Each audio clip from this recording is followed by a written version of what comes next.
Baltinglass in County Wicklow, Ireland is a very important archaeological site that is home to 13 large hilltop enclosures with 7 major hill forts. Some of these monuments have origins in the early Neolithic, but they mostly date to the Bronze Age.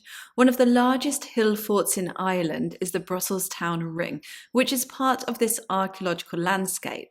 Now, new research published in the journal Antiquity has announced the discovery of the largest prehistoric nucleated settlement found so far in Ireland and Britain within the Brusselstown Ring Hillfort.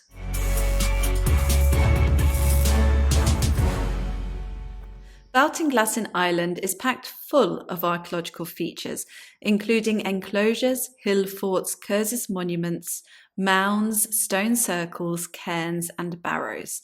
Hill forts are enclosures that were built during both the Bronze Age and the Iron Age across Ireland, Britain, and Europe, with the vast majority dating to the Iron Age. Interestingly, at Baltinglass, those at Rathcorran, Hughestown, and Spinians Hill 1 have banks that were constructed during the Neolithic in the 4th millennium BCE, whereas those at Rathnagree, Struhown, and Tinhorn were built later during the Middle to Late Bronze Age, sometime between 1400 and 800 BCE. So the area was in use for several millennia. In a previous video, I discussed the discovery of 5 Middle Neolithic CURSUS monuments at Baltinglass. 4 of these have solstitial or equinoctial alignments, so it's thought they may have been created to mark the agricultural calendar, but their close proximity to burial monuments also suggests funerary rituals took place in them. Baltinglass is, in short, a fascinating ancient landscape and is sometimes referred to as Ireland's Hillfort capital. The Brusselstown Ring at Baltinglass is one of the largest hill forts in Ireland and consists of 2 ramparts with a footprint of 41.19 hectares. The outer enclosure is part of a large contour fort that also covers the Neolithic enclosure of Spinians Hill 1 on a neighbouring hilltop. This means that it encloses in total a vast area of 131 hectares. It's unusual for ancient hill forts, no matter whether they date to the Bronze Age or Iron Age, or whether they are located in Ireland, Britain, or continental Europe, to enclose more than one hilltop. Previous ground-based surveys found 288 possible hut sites within the Brusselstown Ring. Additional airborne surveys carried out since then have found more than 600 microtopographical anomalies that suggest prehistoric house platforms. Overall, there are the footprints of 98 potential roundhouses within the inner enclosure and 509 between the inner and outer enclosures. This essentially makes Brusselstown Ring the largest prehistoric nucleated settlement in Ireland and Britain. Only a few sites have more than a few dozen roundhouse footprints, and not all of these are enclosed. At Turlough Hill in County Clare, there are the footprints of 140 roundhouses, and at Mullaghfarna in County Sligo, there are 150. So these are pretty big, but nowhere near as densely populated as the Brusselstown Ring. Within Baltinglass, the Neolithic enclosure of Rathcorran has the footprints of 124 potential roundhouse sites. In 2024, test excavations were carried out at Brusselstown Ring to gain more information on the anomalies found during the ground-based and airborne surveys. The microtopographical anomalies measure between 3 and 12 meters in diameter and mostly fall between 5 and 10 meters, which would be expected from a prehistoric roundhouse footprint. Test trenches were excavated at 4 of these anomalies. Varying sizes were chosen since, if the presence of prehistoric structures were found, their size might suggest a particular function or social status. These test trenches measured 1.5 by 1.5 meters and were dug in the center of the anomalies, which meant nothing about their wall construction could be determined. Trench 1 yielded a cobble floor as well as evidence for a large burning event. In Trench 3, archaeologists found a hearth surrounded by stake holes. Both Trench 2 and Trench 4 had evidence of pit features and potential stake holes.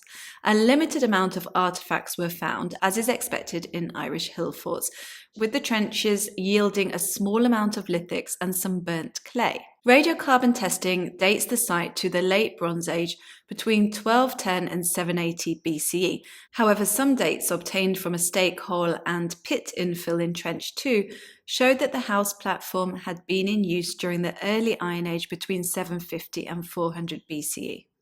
Further survey work helped to identify the function of other features that had been detected previously. A boat-shaped structure near Trench 4 does not have a footprint typical of a prehistoric roundhouse, and stone blocks in its perimeter are also larger than would be expected. A previous survey had identified a small stream of water running into its interior, which came from a rocky outcrop further up the slope. The new work confirmed that its shape and size are similar to Bronze and Iron Age cisterns in other parts of Europe. This is particularly interesting because if it was a cistern, then it's the only one to have been found in an Irish hill fort so far.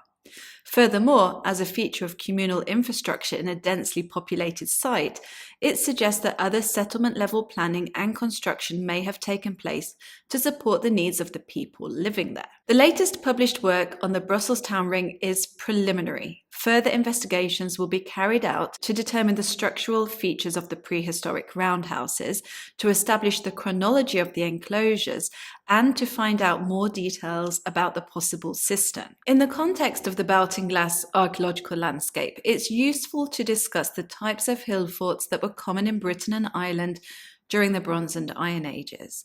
I feel like they don't get as much press as the earlier henges and stone circles or the later Roman and Anglo-Saxon sites. But they are incredibly impressive monuments, and there are a lot of them.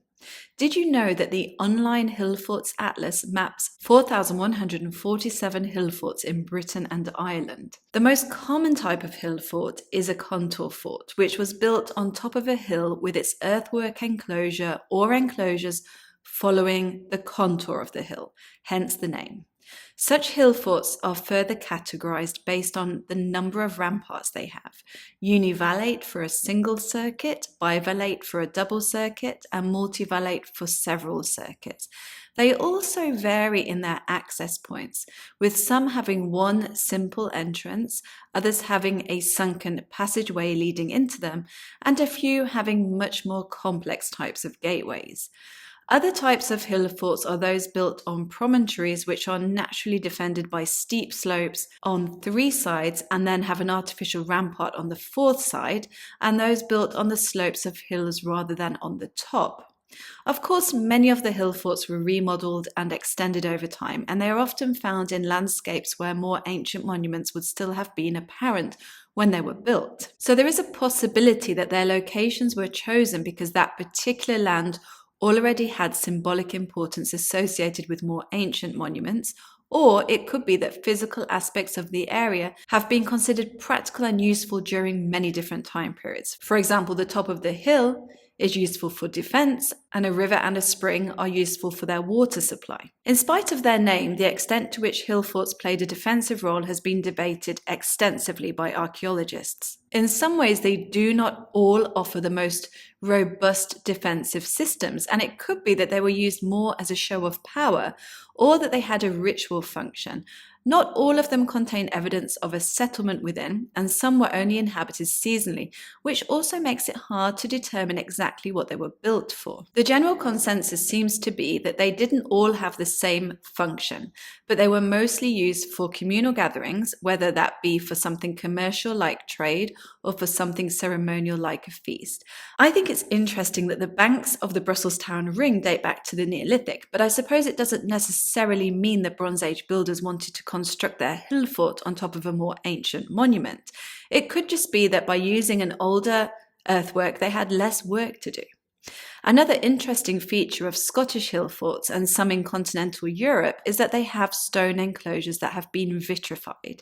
This means that very high and sustained heat needs to have been applied to them. I've done a video on vitrified hill forts before, and no, there is not a fully adequate explanation for how and why they were vitrified yet. But a lot of work and experimental archaeology has been done on this subject. I'll put a link to the video I did on them below. That's it for today. Let me know what you think about hill forts in the comments below. Thank you for watching, and I'll see you next time.